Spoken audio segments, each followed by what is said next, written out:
a little bit of technical difficulties. We had a bit of a mic issue there, but now we are back. We have a great show for you today. Thank you so much for joining us. I do apologize for that weird delay in actually me being able to turn on my mic, but we do have a great show for you today. Please don't turn away because it started off this weird, or turn it off, because we are talking about today pretty much nothing much, just the poisoning of the right-wing mind, or really the American mind in general. We start with the Capitol riot investigation.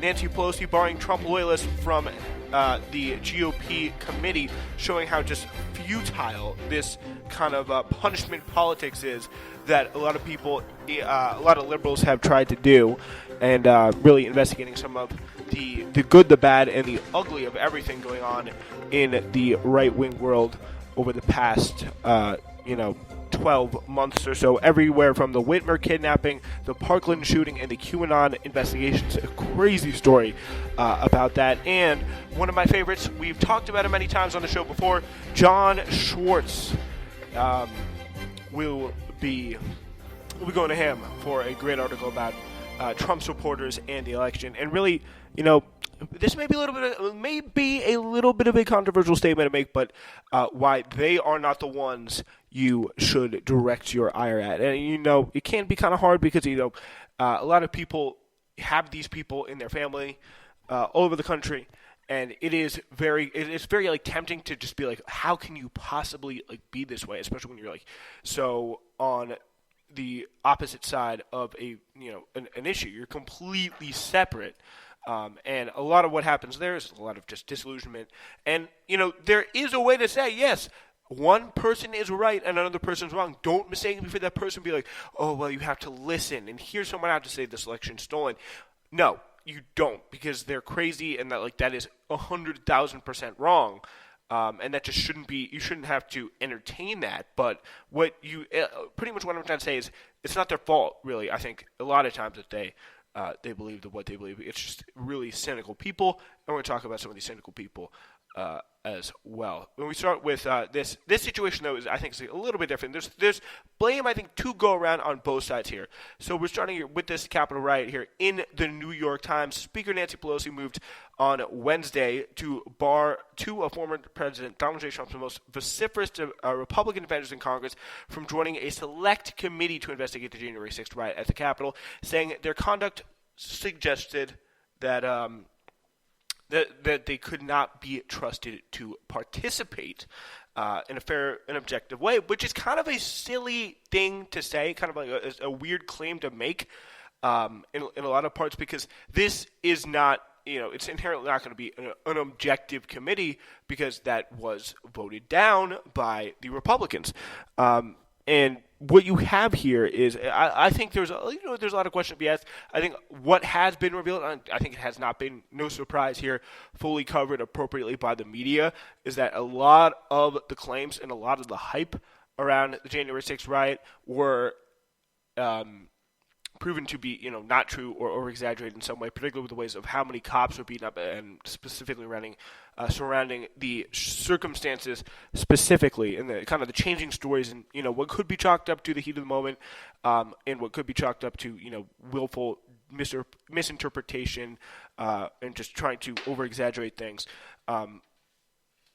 Especially around the circumstances of Officer Brian Sicknick's death. We're also finding more about FBI informants and their relationship. And in fact, we do now know that one of them was in, literally, at least one was at the Capitol riot. So it is really, really crazy, really crazy situation here.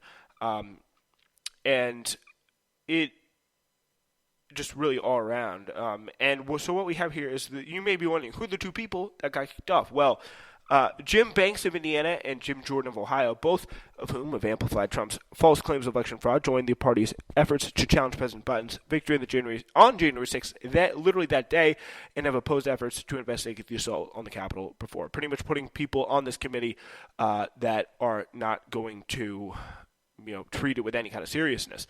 But I think what you have to examine with this situation as a whole, I think when it comes to the January 6th riot, is First of all, I think it's going to be interesting to see what they focus on, what questions they try and answer. But I think this definitely should be investigated. Like, anytime people storm the Capitol in such a way that does pose a threat to, at least in some way, just stops the count of votes and the transition to power, that should be something that is investigated in some way. But the question is, what are they going to go after? Like, are they going to say, why are these people, how do these people get in? How did this happen in the first place? Investigate the security failure? Or do you investigate the people who are participating in it?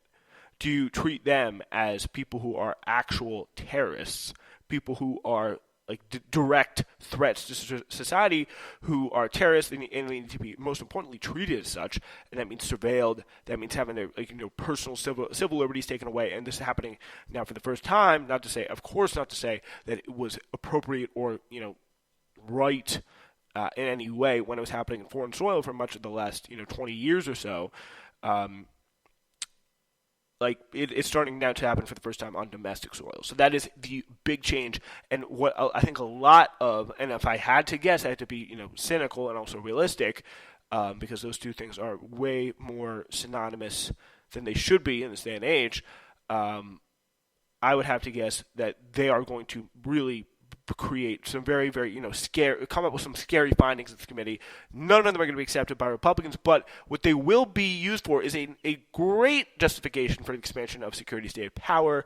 And what they will not do with their investigatory power is investigate the fact that, how did this happen? Investigate the role of the fact that, why are there so many FBI agents all over the situation, and how did they let this happen? What were they doing? Were they goading on people in ways that we're going to say are very, very similar to a story that we'll discuss later on in the show?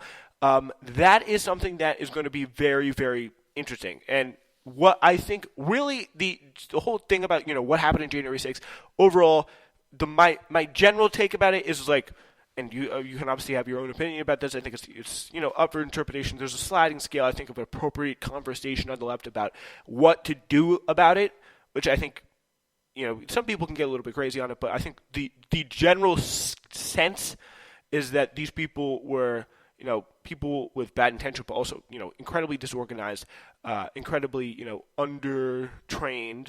Right? Not like, as in not seasoned terrorists, not people who are coming in with a clear purpose, mission, operation. And a lot of media energy was spent trying to convince people that.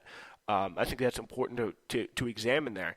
To come in, to subvert the democracy, to scale down the polls of Congress or whatever, and cut out Mike Pence. There was not any kind of severe operation. Most of the people died. The people who died in that thing were mostly rioters. Like, it sounds crazy. It sounds like I'm. And it's hard to. This is the position that a lot of people are put in, because it sounds like you're defending somebody like that. When you say something like that, and in the media it comes off as that, but it is the literal truth. Most of the people that died were the rioters. Ashley Babbitt, and by the way, they weren't because brutal police mistreatment or whatever. Ashley Babbitt is one situation, but the far majority of people died. They just died from being like too fat and too out of shape, or suffering from various health conditions that mace or police pepper spray or whatever didn't quite agree with. The fact that they died on the spot. And they tased each other to death, literally in the halls of the Capitol. Like, that is what happened. And if you really go past a lot of the scaremonger, a lot of the hype in the media, which is something that you, by the way, always should do, especially when it comes to matters of national security, that is really what you find. And what really leads you, the next logical step from that is, why was this allowed to happen? Was it allowed to happen so that more Capitol Police field offices could be built to monitor threats against lawmakers in every major city in this country? Is that why it happened? Is that a question? I don't know. Is that a question worth asking? I think so, because that is what's happening. Literally, they're opening tons of new field offices. The Capitol Police are now to monitor tweets, literally show up at people's houses. That is confirmed to have happened. Capitol Police dispatched California state troopers to someone's house because they like to tweet critical of AOC. But really, that's what should happen, because the easiest way to prevent this whole situation is not going through 5 or 6 years of just really dark. It's not who am I kidding? It's not 5 or 6 years, but the last 5 or 6 years have been particularly dark. Right wing period of like radicalization. To go out there and do this, that's a different discussion. One we will continue to have literally on our next story, but the easiest thing to do, I think, in this situation is investigate what in the hell the FBI were doing and why the fact this was allowed to happen when people knew about it in the first place. How did this get past people? Because, like I said before, the best way you could have stopped it was actually putting security guards in front of the Capitol. Put the Capitol Police, instead of freaking funding them, just say, hey, maybe next time you want to actually, when there's a bunch of people, angry MAGA people coming to protest the election, maybe you want to put the appropriate protection around the Capitol, because there was nobody. They're completely overwhelmed for hours. They were overwhelmed for hours. Nobody talks about that. Nobody acknowledges that in any way, shape, or form. And it is just, it just completely goes by the wayside. And that, to me, is by far the more important issue in this situation. Not, oh my gosh, every MAGA person needs to be treated like, we treated Al-Qaeda and, Mississippi or whatever, I don't know, any right-wing town needs to be treated like how we treated, Afghanistan. And we need to use the same surveillance tactics. We need to beef up surveillance against, people on American soil. And if it is happening anywhere, it is a threat to you. Especially if you have some kind of serious left of center politics. Especially then. So that it's not me. That is a dumb argument. All right, let's take a break. And after a minute, we will talk about Parkland, of all things. Ladies and gentlemen, thank you so much for listening to the Spencer Walsh Radio Network. I want to tell you a little bit about our lineup for this summer. We start off with Newsflash, all new, of course, every Monday, Wednesday, and Friday. You can't miss it. It's our flagship show to get caught up on everything happening in the world around you. But stick around for some history and some entertainment. Learn about all the things you never learned in history class every Thursday with Hidden History. And get ready for a fun night out, or turn your living room into the club with uncultured live mixes every Saturday all summer long. The Spencer Walsh Radio Network is your home for summer sounds coming all season long. Every podcast is available everywhere, so you have no excuse not to listen. Okay, ladies and gentlemen, let's move on to our next story. This is really, I saw this on Twitter today of all places. I was pretty horrified. Just chilling stuff to imagine. Like a situation that if it was written in a story, you'd be like, damn, that's a little too on the nose. So, but again, big, grain of salt, because this is and I personally, reading it online, and there's things you think are fake, but this, to me, I really thought, it struck me off the bat as someone who's, been online. I consider myself to have a pretty good record of, like, being able to spot fake things online, but, maybe I'll be proven wrong on this. I think it is an accurate story here. So this is advice. A person claiming to be a survivor of the 2018 school shooting in Parkland, Florida, says their father now believes the incident was a hoax and the shooter was a radical commie actor. The claim was made in an anonymous post in the QAnon casualties thread on Reddit, and the poster did not use their main account to avoid giving away any identifying information. When Vice News contacted the author, they said, I'm a bit scared outing my identity when it might be picked up by a QAnon forum, which is honestly is a fair thing to say, especially if you have a dad who's like this. But, just the fact that this guy's own dad believes that the shooting his kid was in was a crisis acting situation. And honestly, with the way I would not, I don't know, maybe. I honestly, now that I'm coming at the story, I don't know. Maybe, I'm kind of having second thoughts about this. If this story is real, it could be real. I don't know, because I really have, I'm getting the cold feet, literally getting the cold feet about it, like right now. Like, looking at the story, is this, like, I just don't get the, I don't get the vibe, but it's really, it's impossible to know, but, knowing what we know about the just infectious nature of QAnon propaganda, it's not crazy. It really isn't.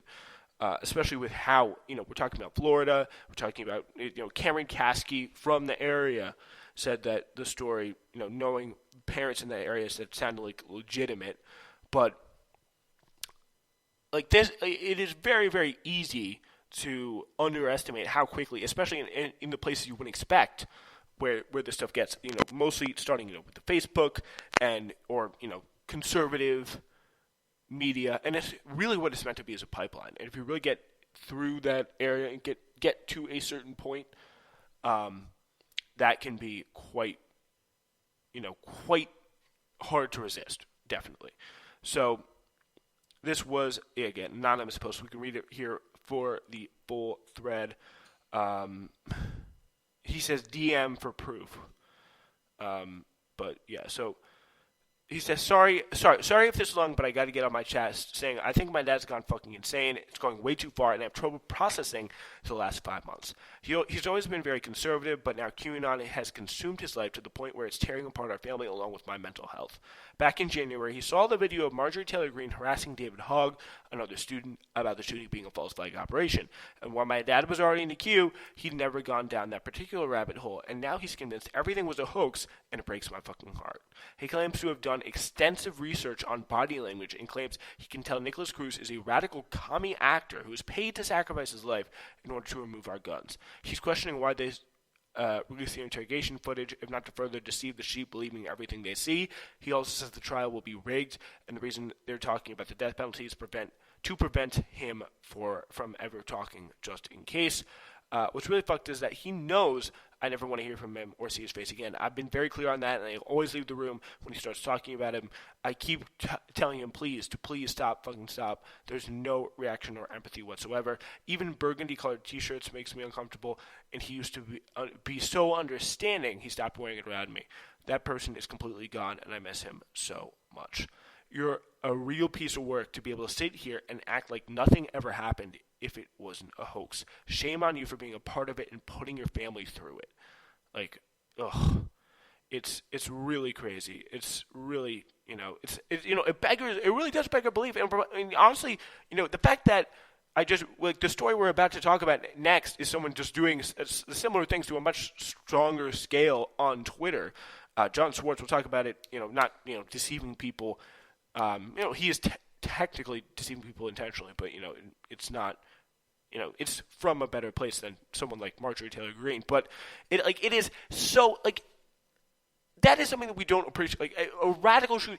Marjorie Taylor Greene, actually a U.S. representative, interrogating a survivor of a mass shooting where people died. I forget the exact number. I believe 18 people died in a freaking a high school in America.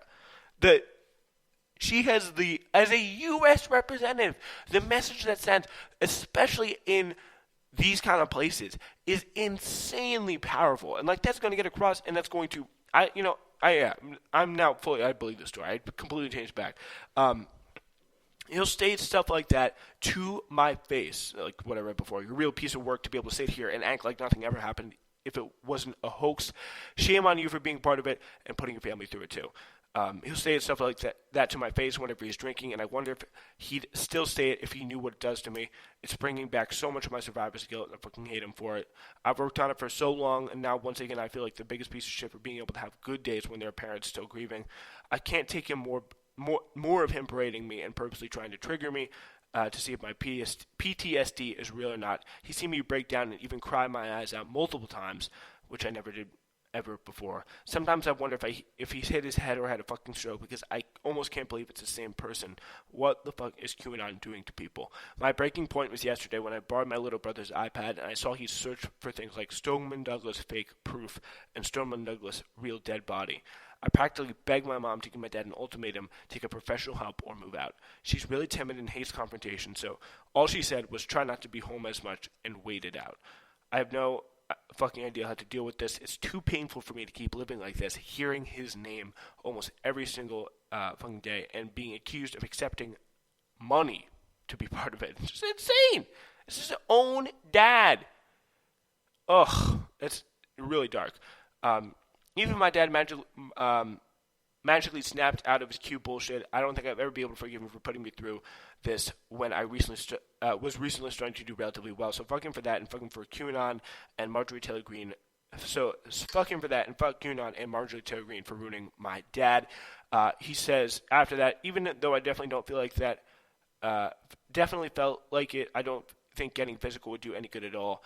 Instead, I try to remind him to look back at the texts I sent when I was 100% sure the shooter was about to enter our classroom. I asked him to look me in the eyes and still argue I'm able to fake what I wrote in those messages, but no luck. Ugh.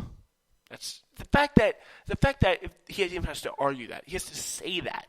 Like, it's just so heartbreaking. And it's not, this guy, we've seen it in the past. Like, he's been an understanding kid. Not understanding father. Like, just he's been, in other words, a normal father whose son was in a fucking mass shooting. But what happens over time is these people electing representatives enabled by, there's so many people all across, like but thousands of people in the highest places of conservative media that enable this like fucking clown show to go on, and people don't realize it. People love to trivialize this stuff and say, it's not that big of a deal. And even not, like, I have an inherent skepticism of things that like mainstream media or stuff like that they hop on, as you saw with the January 6th, like literally the last story that we did. But this is real. This is unquestionably real. There's a huge swath of Americans by every data point that won't believe any election the Republican loses in the country was legitimate ever again. They're not going to believe that. There's 20-30% of the country, maybe a little more, that legitimately in their heart of hearts believes that Republicans cannot lose the election because because every election is rigged by pedophiles. And this stretches all over the place and is ruined. Not just, that is an extreme instance, but people have lost people over this. They're not able to talk to them. They're not even in the same room with them. And there are cases, definitely to less extreme natures like this all over the country. It's not because of them. It's because of the system that we have that allows this stuff to be incentivized, and the people who all over the place enable it and complicit are complicit in it, and most importantly, profit so fucking much from it. Like, all over the place, whether it be politically, whether it be financially, or, more ratings on the TV show, or, more hits on the website posts. Like, that is what is literally ruining people's lives.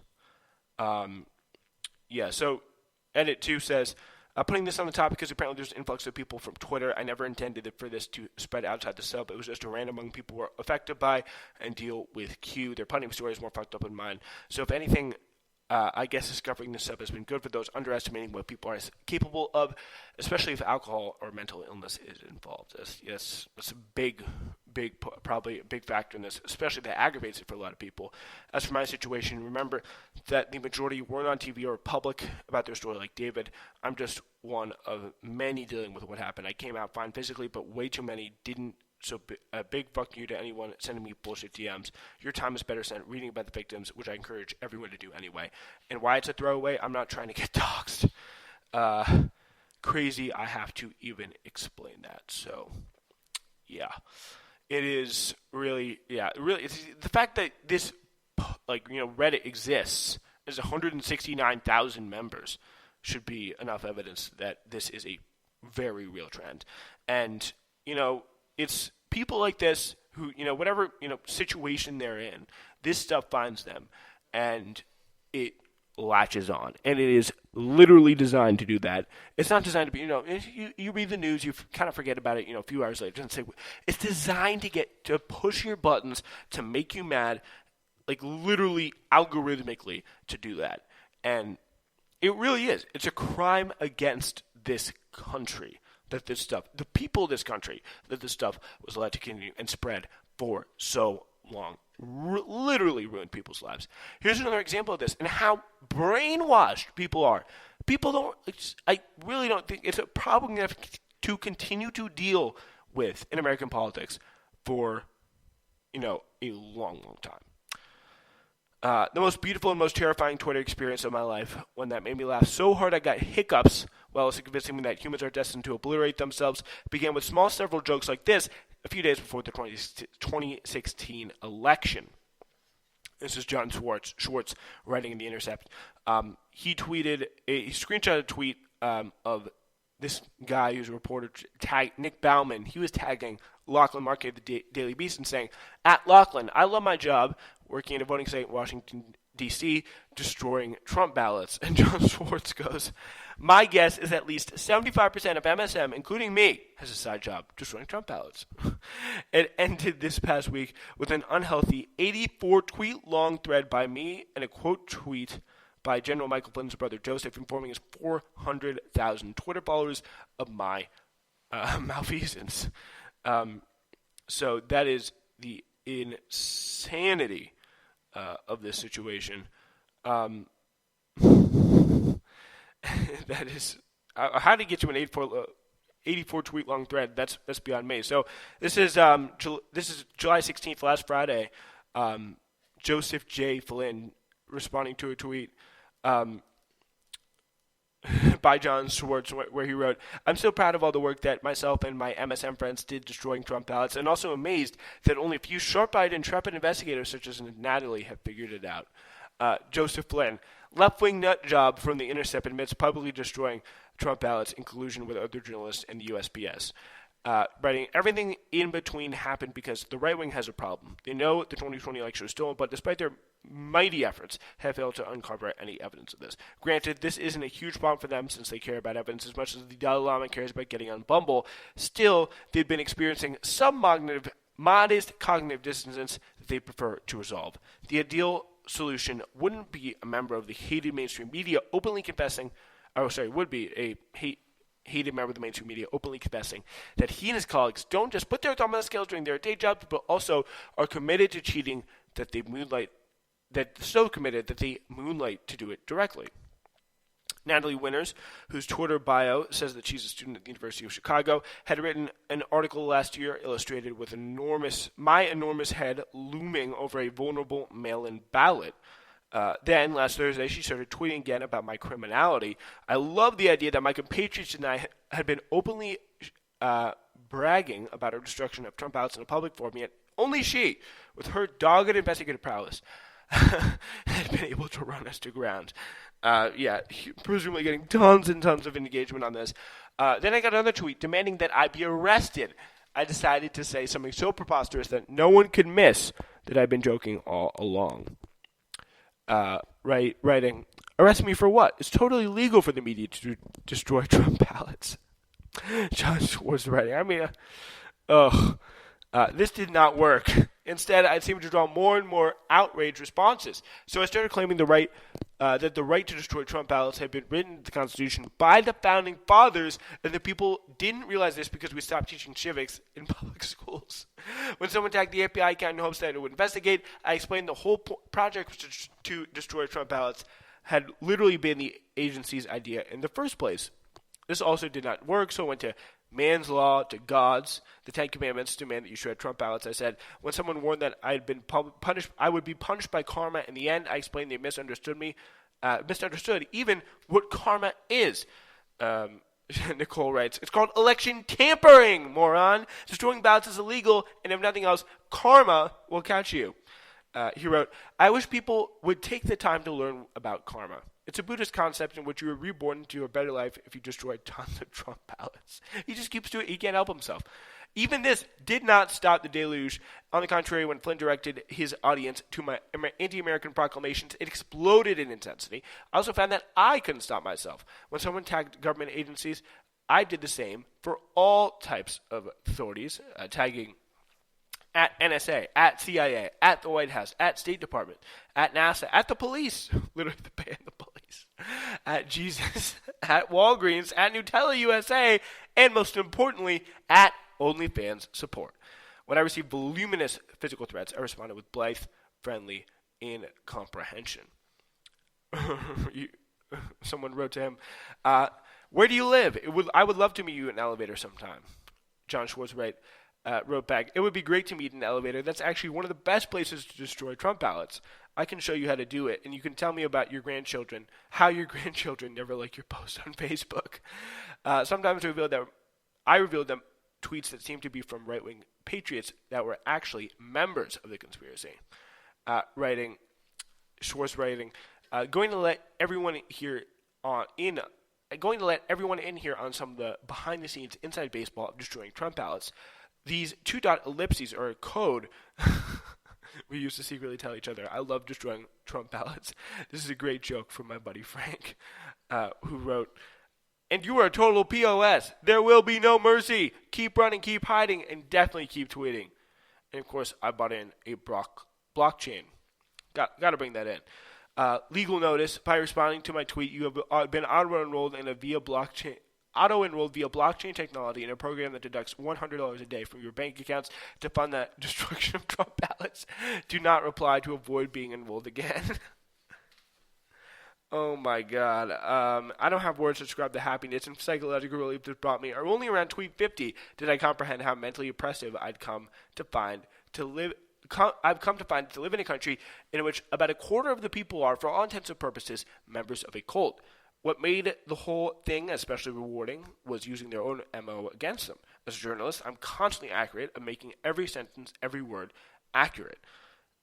Now, I was actually acting as Trump and his minions do, free to do and say anything, no matter how asinine or ridiculous, with no basis in observable fact and with no sense of responsibility toward others. The only thing that mattered was my own needs from second to second, and it felt fantastic. But I simultaneously began to experience a growing sense of psychological gloom. Partly, it was a sorrow and loneliness emanating from Trumpist tweets. The through line of all of them was a sincere fury from people about their lives directed at imaginary causes.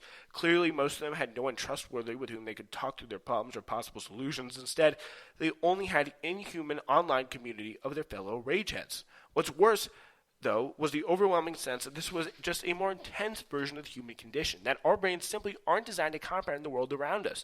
Instead, their main priority is keeping us part of the tribe.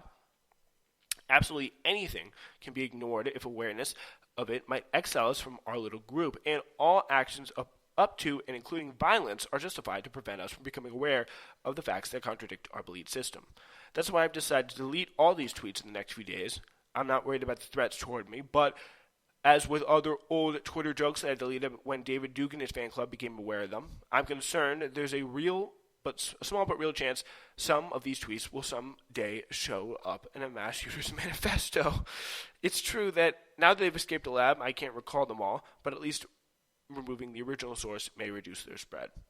So, if you'd like to learn about how James Madison wrote in the Federalist Papers, the true citizen must destroy, he wrote, for some reason, all Trump ballots, or the retired anesthesiologist who held the lives of thousands of patients in his hands over decades and is now enraged the Justice Department hasn't thrown me in jail. Like, literally, anesthesiologist writing this. This was tweet number 63. Start here and read down and down and down. He put all his tweets in the Intercept article. What a crazy man this guy is, Jon Schwarz. Really, really. That is an experiment and a half there. All right, let's move on to our last story of the day. We are talking about the FBI and how, this is in the Detroit News, the FBI agent at the center of the investigation into the plot to kidnap and kill Governor Gretchen Whitmer is accused of smashing his wife's head against a nightstand and choking her after a dispute stemming from their attendance at a swingers party, according to court records. This is, again, not the guy who was arrested for actually trying to do this. This is the FBI agent who helped break the case wide open. Special Agent Richard Trask of Kalamazoo was charged Monday with assault with intent to do great bodily harm, less than murder, following the alleged incident Sunday. An affidavit filed by the Kalamazoo County Sheriff's Office in Kalamazoo District Court said Trask's wife had bloody lacerations to the right side of her head and blood all over her chest, clothing, and arm. So really sounds like an awful situation there. She told police she and her husband had had several drinks at a swingers party held at a hotel, the 2700 block of S11th Street in Oshtemo Township, just west of Kalamazoo, according to the affidavit. She added that she did not like the party, and they argued about it all the way home. Once they arrived, Trask got on top of her bed and grabbed the side of her head and smashed it several times on the nightstand, according to the affidavit. She attempted to grab his beard to free herself, but he began to choke her around the neck and throat with both hands, according to the affidavit. She then got Trask, this guy, in the nuts, which ended their altercation. So good for her. Trask then left Oshtemo Township home in her vehicle, the Oshtemo Township home in her vehicle. So pretty much took her car, jetted. Trask then, who was tracked down in a parking lot of a supermarket on Main Street in the township, refused to give a statement about the incident after he was read his Miranda rights, according to the affidavit. He's worked for the FBI since 2011 and served as the FBI's public face in the Whitmer case, testifying in federal court about the investigation. He has worked on cases involving espionage, terrorism, and domestic extremism investigation. Again, this is an FBI special agent who, and it's very interesting how this keeps happening. And it's very interesting. Like these people just get so mentally warped or traumatized in some way from doing the things they do, which in most part seems to be entrapping people into terrorism cases. Like they just go on these rampages and they bang their wives' heads against furniture of their houses. Like Jesus Christ, it's awful, awful, awful stuff to see. And this is another example of this. So there is right now currently an entrapment case against the FBI by these people. So this is pretty much their evidence. So there were at least 12 FBI informants arrested, not arrested, but involved in this investigation to thwart the scheme by a militia group known as the Wolverine Watchmen. But the agents took an act. They say the people arrested, the quote-unquote terrorists arrested. Again, this guy pretty much was living in his mom's basement, did not have a lot of the money or the wherewithal to fund these explosives that this totally real, just kind of drunken basement hangout plot was. I mean, gotta imagine a lot of that was not going to happen without the encouragement of, again, at least 12 FBI informants in this situation. They were everywhere. They were everywhere in this group, and I mean, I believe there were only 13 people arrested. So literally these same number of informants, it's like almost a 1-to-1 ratio of informants to terrorists here, at least. One informant from Wisconsin allegedly helped organize meetings when the first inklings of the plot surfaced, even paying for hotel rooms and food to entice people to attend. Another undercover agent allegedly advised the group on how to blow up a bridge to aid their getaway, and promised to support them with explosives. An FBI informant who's an Iraq War veteran eventually rose to become second in command of the group, the report said. According to the BuzzFeed News agents, lawyers for the men alleged the informants and the undercover agents gained the confidence of the defendants, stirred their anger at Whitmer, and encouraged them to conspire the plot, even going as far as steering the conversation away from other subjects as to how to carry out the kidnapping. The Iraq War vets, they said, even taught them literally to use military tactics in this operation. The defendants charged in the plot also claimed that the talk of kidnapping Whitmer because she instituted strict coronavirus guidelines was just that, talk. So that is going to be the case that they need to prove there. But I think it's really interesting, and I think it's happened before with developmentally disabled Muslim boys and men, and ones who are not. It's really kind of poor people, kind of people at the fringes of society. And it's happened, as recently as a few months ago, I believe. There's a story about that, where tensions, things they may feel about powerful people in their lives, they're inflamed by people who work their way in, get their confidence, and really push them to do bad things. And the role in this situation, I think, is very, very interesting. Very, very interesting indeed of what the FBI informants played. We're going to continue to watch that for you, but we're running out of time. So thank you so much for joining us here today. We'll see you on Friday. It's Newsflash.